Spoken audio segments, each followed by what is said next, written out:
धड़कन ये कहती है एक तो ही यार मेरा। और भैया क्या चल रहा है? अच्छा, सचिन सर का लेक्चर।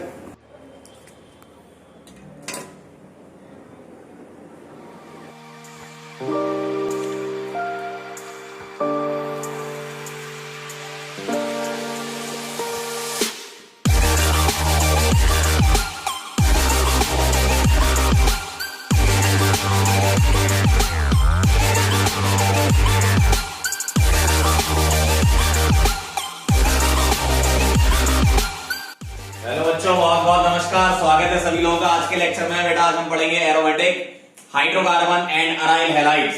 तो जाते जाते हम एक बात आप लोगों से कहना चाह रहे हैं। ये बात हमारे दिल में बहुत दिनों से थी, कहना चाह रहे थे लेकिन कह नहीं पा रहे थे। आज बोल देते हैं दिल से। बहुत बड़ा वाला थैंक यू सभी लोगों को। आप यहाँ पर आए और आपने हमसे एरोमेटिक, हाइड्रोकार्बन और अराइल हैलाइड पढ़ा। चलो तो आप लोगों को एक शायरी सुनाई देते हैं, मुझे बहुत पसंद है। ये हेटर्स लोगों के लिए भी, मुझसे हेट करो तुम्हारी नहीं गलती, अगर मैं भी तुम्हारी जगह होता तो मेरी नहीं गलती। चलो मिलते हैं बेटा नेक्स्ट लेक्चर में, तब तक के लिए ओके बाय।